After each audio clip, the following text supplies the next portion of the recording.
నమస్కారం. Welcome to I dream ధర్మ మార్గం విత్ విజిత కార్యక్రమానికి స్వాగతం.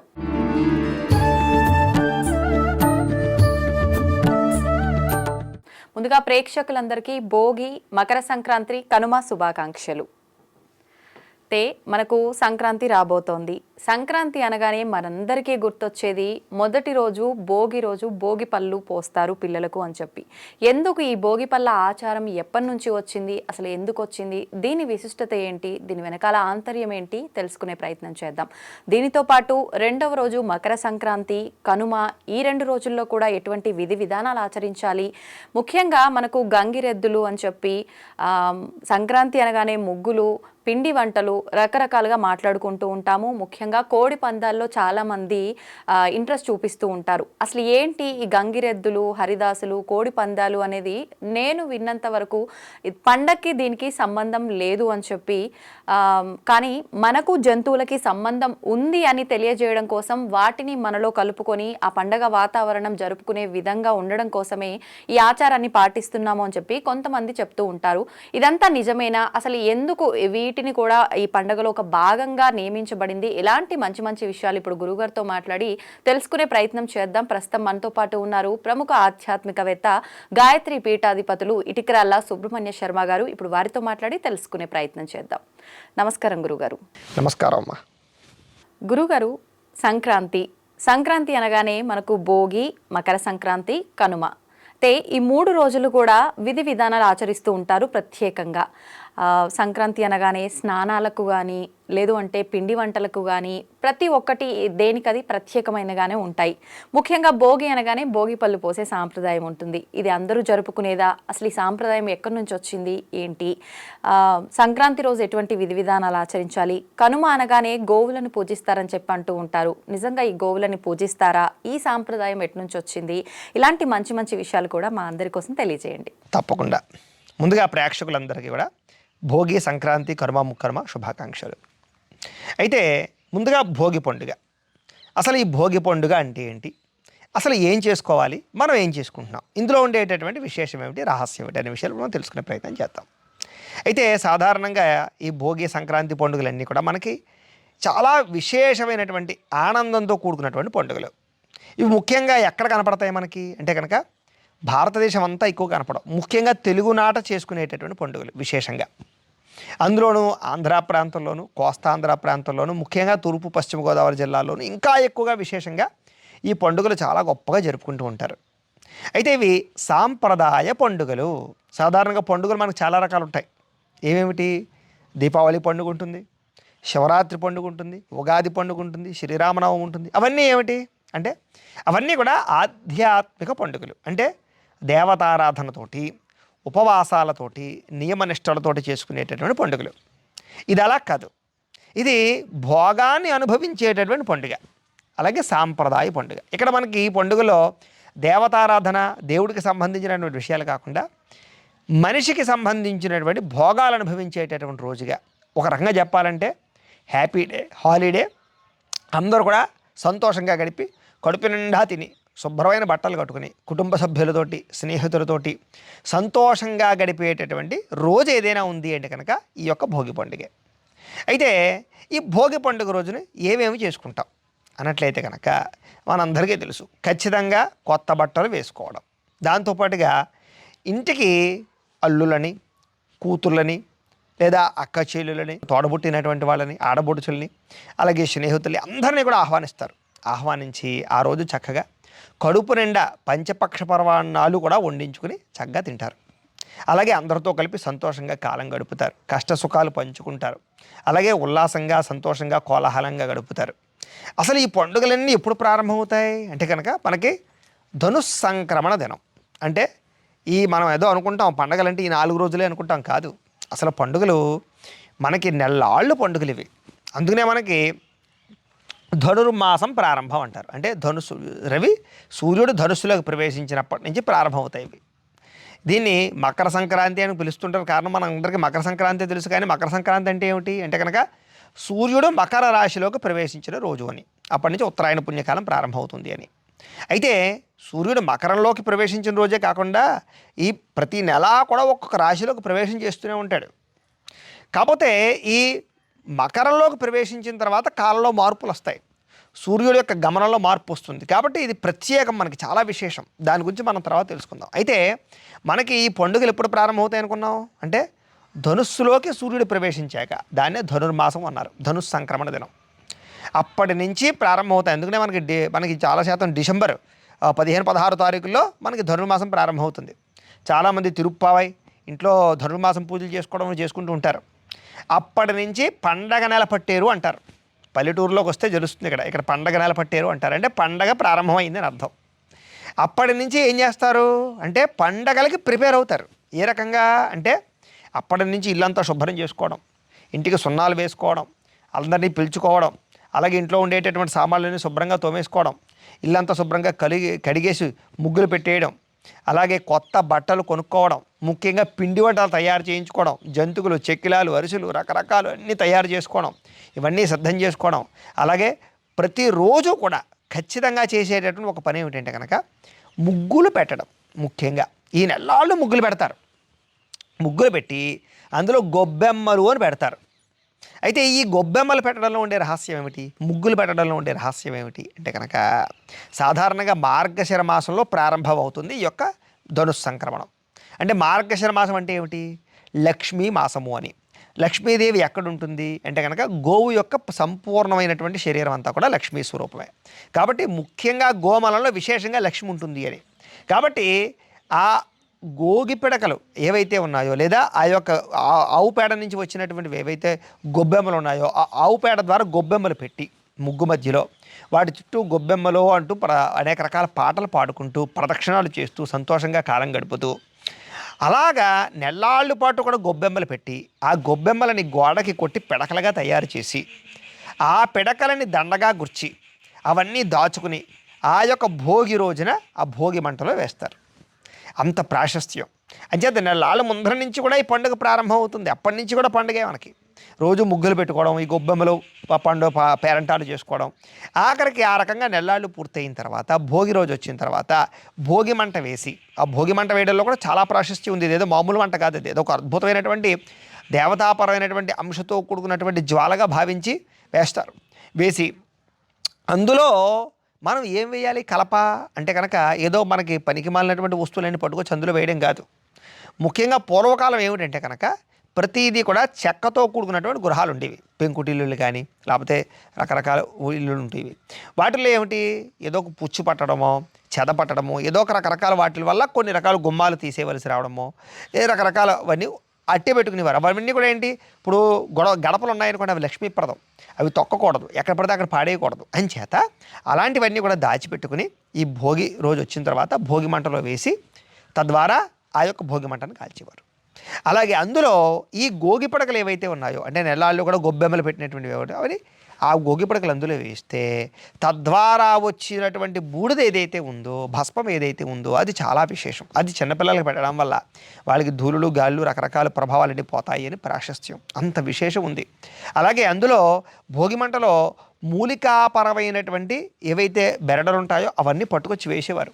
తద్వారా వాటి గాలి పీల్చడం వల్ల, వాటి ఆక్సిజన్ పీల్చడం వల్ల శ్వాసకోశకి సంబంధించినటువంటి వ్యాధులు ఏవైనా ఉంటే కూడా పోతాయి అని ప్రాశస్త్యం. అంతే తప్ప భోగి మంట ఏదో చలి కాచుకోవడానికి లేకపోతే ఏదో శీతాకాలం కాబట్టి మనం అందరం ఏదో చలి కాచుకునేటటువంటి ప్రక్రియ కాదు అది. అందులో అంత రహస్యం ఉంది. కాబట్టి ఆ రకంగా అదొక మంటని పవిత్రమైనటువంటి జ్వాలగా ఒక అగ్నిహోత్రంగా భావించి తద్వారా అందులో మనం అందరం కూడా భోగి పట్టలు వేసుకుంటాం, భోగి పిడకలు వేసుకుంటాం. అయితే ప్రస్తుత కాలంలో ఎలా తయారైందంటే కనుక మనకి భోగి మంట వేయడం, దాంట్లో వేడి నీళ్ళు కాచుకోవడం, పిచ్చి పిచ్చి పనులు అన్నీ చేస్తున్నారు. టైర్లు వేయడం, ఇదంతా మంచిది కాదు. ఆ టైర్ వాసన అది పీలిస్తే మనకి ఏమవుతుంది, క్యాన్సర్లు వస్తాయి, అవునా కదా.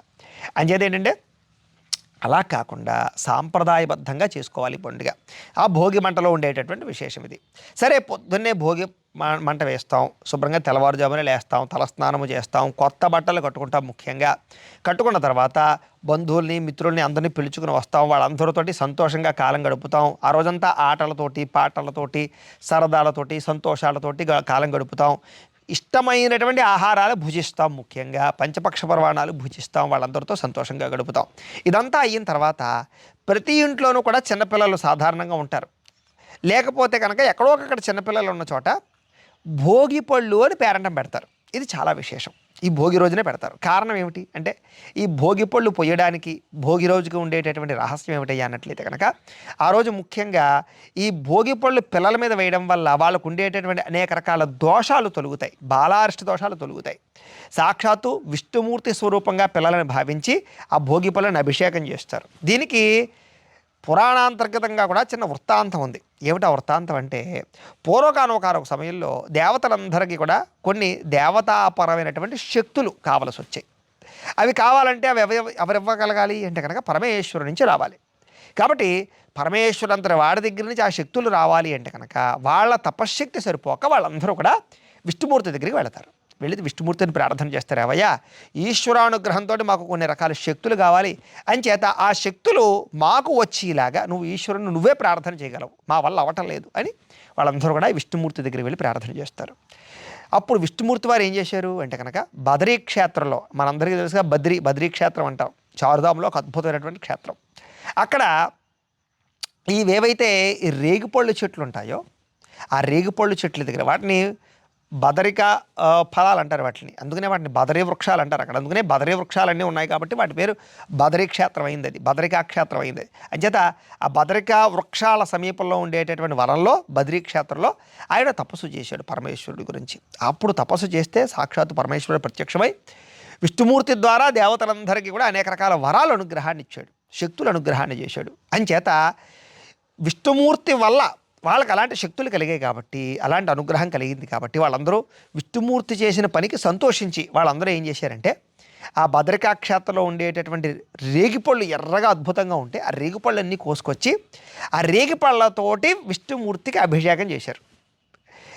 అలా అభిషేకం చేయడం వల్ల విష్ణుమూర్తి యొక్క అనుగ్రహం సంపూర్తిగా వీళ్ళకి కలిగింది అని, అలాగే ఎవరైతే ఈ ముఖ్యంగా ఈ భోగి పండుగ రోజున ఆ యొక్క భోగి పళ్ళతోటి పిల్లలకి అభిషేకంగా వాటిని పోస్తారో వాళ్ళకి సాక్షాత్తు పిల్లల్లో విష్ణుమూర్తి ఉంటాడు కాబట్టి విష్ణుమూర్తికి అభిషేకం చేసినట్టు అవుతుంది అని. రెండవది ఆ భోగి పళ్ళలో ఉండేటటువంటి రహస్యం ఏమిటంటే కనుక అవి పోయడం వల్ల వాటిని అభిషేకం చేయడం వల్ల పిల్లలకి అనేక రకాల భూత ప్రేత పిశాచాది అనేక రకాల దుష్టపరమైనటువంటి దుష్టశక్తులు ఏమైనా ఉంటే కనుక వాళ్ళ నుంచి పారద్రోలుతాయి అని, వాళ్ళకు ఉండేటటువంటి దిష్టి పోతుంది అని, నరదిష్టి పోతుంది అని. ముఖ్యంగా రేగిపళ్ళలో ఉండేటటువంటి విశేషం ఏమిటంటే కనుక సూర్యుడి యొక్క శక్తి రేగిపళ్ళలో ఉంటుంది కాబట్టి అవి ఆ పిల్లల్లో పోయడం వల్ల ఏమిటంటే కనుక వాళ్ళకి తేజస్సు, ఓజస్సు, ఆయుష్ కలుగుతాయని ప్రతీక. కాబట్టి ముఖ్యంగా పిల్లలందరికీ కూడా రేగుపళ్ళు చక్కగా ఆ రోజు పేరంటంగా పోసి పేరంటాలందరినీ పిలిచి వాళ్ళందరికీ వాయినాలు ఇచ్చి చాలా సంతోషంగా కాలం గడుపుతారు. ఈ రకంగా భోగి పండుగని చాలా విశేషంగా చేసుకుంటారు. ఇక సంక్రాంతి పండుగ. అయితే ఈ సంక్రాంతి పండుగలో ఉండేటటువంటి విశేషం ఏమిటి, మనం ఎందుకు చేసుకుంటాం అంటే ఈ సంక్రాంతికి మరొక పేరే పెద్ద పండుగ, అంటే పెద్దల పండుగ అని కూడా పిలుస్తూ ఉంటారు. ఏమిటి పెద్ద పండుగ, ఏమిటి పెద్దల పండుగ? సైజులో ఏమైనా పెద్దదా అంటే కాదు. ఇది ఈ పండుగలో ఉండేటటువంటి విశేషం ఏమిటంటే కనుక ఆ రోజున తెల్లవారుజామున లేచి నదీ స్నానం చేయడం ప్రాశస్త్యం. భోగి రోజున అలా కాదు, ఇంట్లోనే మనం తలస్నానం చేయడం కుంకుడుకాయ పులుసు అది పోసుకుని చేస్తాం. కానీ సంక్రాంతి రోజున అలా కాదు, నదీ స్నానం చేయడం ప్రాశస్త్యం. ఎందుకంటే ఆ రోజు చాలా పవిత్రమైనటువంటి రోజు. నదీ స్నానము కుదరకపోతే కనుక, ఎందుకంటే ఇది సంక్రమ దినం అవుతుంది ఆ రోజు. సంక్రాంతి అంటే సంక్రమ దినం, మకర సంక్రాంతి అంటారు. అంటే సూర్యుడు మకర రాశిలోకి ఆ రోజు ప్రవేశం చేస్తాడు. ఆ రోజు నుంచి ఉత్తరాయణ పుణ్యకాలం ప్రారంభం అవుతుంది. అంటే శుభకార్యాలు చేయడానికి, ప్రతిష్టలు చేయడానికి, యజ్ఞాలు యాగాలు చేయడానికి చాలా విశేషమైనటువంటి రోజులు ప్రారంభమవుతాయి. ముఖ్యంగా ఉత్తరాయణంకి ఉండేటటువంటి వైజ్ఞానిక విషయం కూడా ఏమిటంటే కనుక అంటే దక్షిణాయనం ఏదో చెడ్డది, ఉత్తరాయణం ఏదో పుణ్యం అంటే మంచిది అని కాదు. దక్షిణాయనంలో చేసేటటువంటి వ్రతాలు కానీ, నోములు కానీ, దీక్షలు కానీ, ఉపవాసాలు కానీ అవి చాలా గొప్పవి. ఆ ఫలితాలన్నీ మనకు పొందేటటువంటి రోజే ఉత్తరాయణ పుణ్యకాలం. అది విశేషం. అయితే ఈ ఉత్తరాయణంలో ఉండేటటువంటి మరొక గొప్పతనం ఏమిటంటే కనుక వైజ్ఞానికంగా సూర్యుడు ఉత్తరం వైపు ప్రవేశం చేస్తాడు. అంటే అప్పటిదాకా కూడా దక్షిణం వైపు ప్రయాణం చేసి మళ్ళీ ఇప్పుడు ఉత్తరం వైపు ప్రయాణం చేస్తాడు.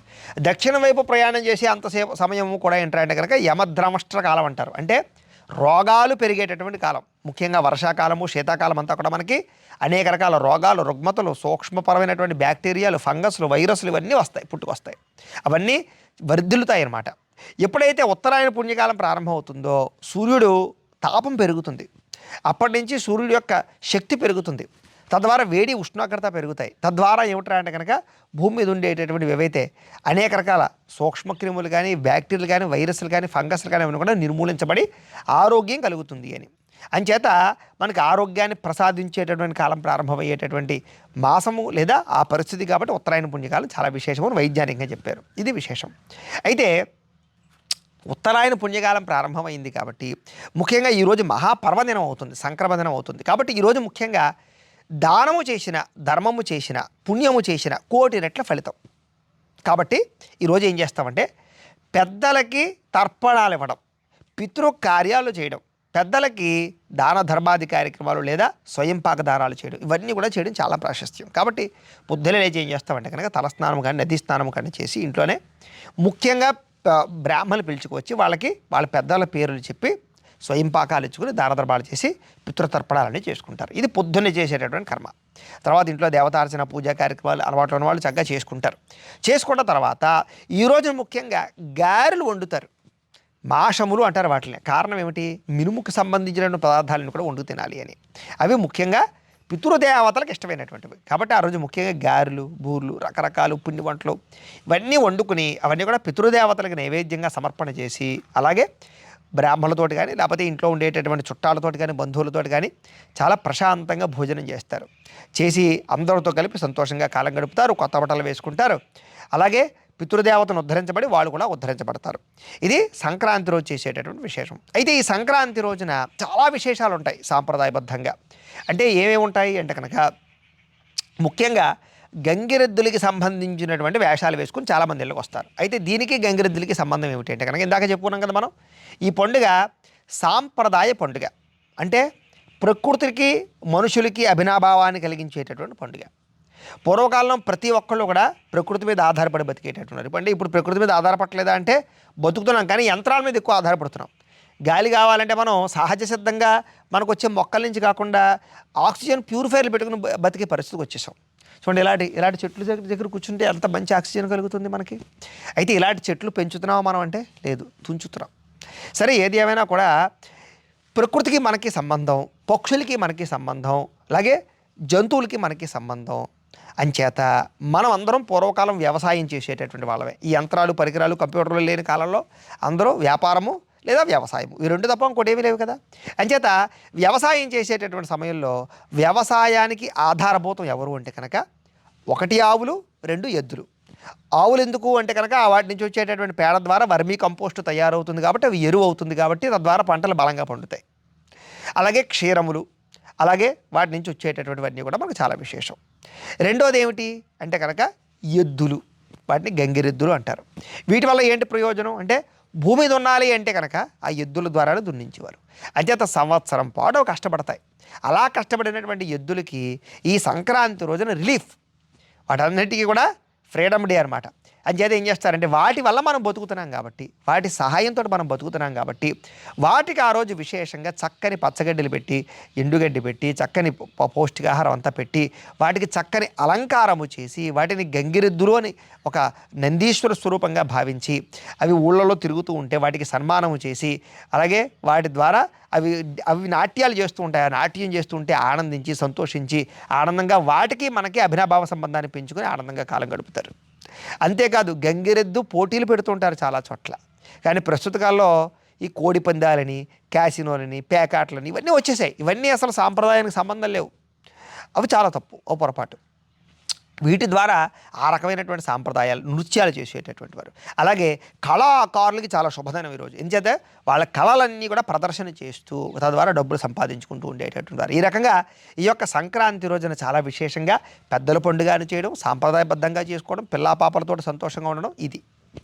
ఇక కనుమ పండుగ, ఈ పండుగలో కనుమ లేదా ముక్కనుమ, ఈ పండుగలో ఉండేటటువంటి విశేషాలు ఏమిటి అంటే కనుక సాధారణంగా ఈ కనుమ పండుగ రోజున ఇదంతా కూడా పూర్తిగా పశువులకి, పక్షులకి, జంతువులకి సంబంధించినటువంటి విశేషం. అంచేత ఆ రోజు ముఖ్యంగా ఇంట్లో ఉండేటటువంటి పశుపక్ష్యాదులన్నింటికి కూడా పూర్తిగా ప్రశాంతత, రిలీఫ్నిచ్చి వాటిని సేవిస్తూ, వాటి ద్వారా ఆనందిస్తూ, వాటి ద్వారా వాటి చేసేటటువంటి నృత్యాలను ఆనందిస్తూ వాటితోటి మమేకమై గడిపేటటువంటి కాలం. అయితే చాలామంది ఏమిటంటే మొట్టమొదటి 2 రోజులు కూడా ఈ నాన్ వెజ్ అది వండుకోకుండా ఈ కనుమ రోజున కానీ ముక్కనుమ రోజున కానీ వాళ్ళు నాన్ వెజ్లు వండుకోవడం రకరకాలు చేసుకుంటూ ఉండడం మిగతా రకరకాల యావిగేషన్స్ అన్నీ కూడా ఈ కనుమ ముక్కనుమ రోజులు చేసుకుంటూ ఉంటారు. ఈ రకంగా ఏమిటంటే అంటే కనుక ఈ పండుగలన్నీ కూడా మనకి ప్రకృతికి మనకి సంబంధము, ఆధ్యాత్మిక చింతనతో కూడుకున్నటువంటివి, పితృదేవతలకి సంబంధించినటువంటివి. అలాగే మనం ఈ భూమి మీద పుట్టేము అంటే కనుక మనం ఈ ప్రకృతిని గౌరవించాలి, పశువుల్ని పక్షుల మీద మనం ఆధారపడుతున్నాం, వాటిని గౌరవించాలి, వాటిని రక్షించాలి అనేటటువంటి ఆదర్శవంతంగా చెప్పేటటువంటి అన్నీ కూడా ఇందులో వస్తాయి. అలాగే బంధువులందరినీ కలిపేటటువంటి పండుగ. ప్రస్తుత కాలంలో బంధువులు కలవడం అంటే ఇప్పుడు ఏదో పెళ్ళో ఫంక్షనో జరగడం, అక్కడ ఏదో సమయానికి ఆ భోజనం సమయంలో హాయ్ అంటే హాయ్ అనుకోవడం, తినేసామా అక్షతలు వేసేసామా వచ్చేసామా, మాట్లాడుకునే ఖాళీ కూడా ఎవరికి ఉండలేదు. కానీ అలా కాకుండా ఈ పండుగల పేరు చెప్పి ప్రతి ఒక్కరూ కూడా ఏ పని పెట్టుకోరు. ముఖ్యంగా అందరూ కుటుంబ సభ్యులు కలవడానికి ఒకళ్ళకి ఒకళ్ళు పిలుచుకుంటారు, వెళతారు, అందరూ కూర్చుంటారు, కష్ట సుఖాలు మాట్లాడుకుంటారు, ఆనందంగా కాలం గడుపుతారు. ఇవన్నీ కూడా ఈ పండుగలు ఇముడీకృతం ఉన్నాయి కాబట్టి ఇవి ఒక రకంగా కాదు, ఆధ్యాత్మికంగా, చైతన్యపరంగా, మానసికంగా, శారీరకంగా, ప్రకృతిపరంగా అన్ని రకాలుగాను కూడా ఆనందాన్ని అనుభవించేటటువంటి పండుగలు కాబట్టే వీటిని భోగి పండుగలు, సంక్రాంతి పండుగలు అన్నారు. భోగి అంటే భోగాన్ని అనుభవించేటటువంటిది అనం. భోగం అంటే ఏంటి? ఇప్పుడు భగవంతుడు కూడా భోగాలు పెడతారు. భోగం అంటే ఏంటి? ప్రసాదము అని అర్థం, అంటే కడుపు నిండా తినడం అని అర్థం. అంచేత మనిషికి భోగం అంటే ఇప్పుడు వస్తుందండి, హాయిగా కడుపు నిండా తిని ఇష్టమైన వాళ్ళతో ఆనందంగా కలిపి కడుపు నిండా పడుకుని మంచి బట్టలు వేసుకోవడమే భోగం. ఎంత డబ్బు సంపాదించినా ఇంతే భోగం, ఇంతకన్నా భోగం ఇంకోటి లేదు కదా. అంచేత అలాంటి భోగాన్ని ఈరోజు ఉన్నవాడు లేనివాడు దరిద్రుడు అందరూ అనుభవిస్తారు. కారణం ఏంటంటే ఎంత లేనివాడికైనా సరే ఎవడో ఒకడు ఆ రోజు దానం చేస్తాడు. కాబట్టి ప్రతి ఒక్కళ్ళు ఈరోజు కొత్త బట్టలు కట్టుకుంటారు, ప్రతి ఒక్కళ్ళు ముష్టాన్న భోజనం చేస్తారు. అందుకనే ఈరోజు చాలామంది భిక్షాటం చేస్తూ ఉంటారు. వచ్చిన వాళ్ళు సాక్షాత్తు విష్ణు స్వరూపం. అందుకనే ఈ పండుగల్లో ఏమిట్రా అంటే కనుక బ్రహ్మ విష్ణు మహేశ్వరులు అసంకల్పికంగా మన ఇంటికి వస్తారు అని. అందుకనే సంక్రాంతి రోజున వచ్చేటటువంటి ప్రతి భేదవాడికి కూడా అన్నదానము కానీ లేదా దానము కానీ చేస్తారు. కారణం ఏమిటంటే కనుక ఆ రోజు భగవంతుడు మానవ రూపంలో వస్తాడు మన ఇళ్ళకి. అంచేత అభ్యాగత స్వయం విష్ణు, వచ్చినవాడు ప్రతి ఒక్కడు విష్ణుమూర్తి సమానం. కాబట్టి ఎవడు ఆ రోజు ఆకలితో ఉండడు, ఎందుకంటే ప్రతి ఒక్కరూ ఆ రోజు దానం చేస్తారు. కాబట్టి చక్కగా కడుపు నిండా భోజనం చేసి లేనివాడు కూడా ఆనందంగా ఉండే రోజు, ఉన్నవాడు కూడా ఆనందంగా ఉండే రోజు, అందరూ సంతోషంగా ఉండే రోజు. కాబట్టి అలాంటి అద్భుతమైనటువంటి సాంప్రదాయ పండుగలు ఈ పండుగలు. కాబట్టి ఇవి ప్రత్యేకంగా మన తెలుగు వాళ్ళకి చెందినటువంటి పండుగలు. కాబట్టి మనందరం కూడా సంతోషంగా చేసుకుని ఆనందంగా కాలం గడిపే ప్రయత్నం చేద్దాం. సంక్రాంతి విశిష్టత గురించి చాలా చక్కగా తెలియజేశారండి. ధన్యవాదాలు. చాలా సంతోషం అమ్మా. నమస్కారం.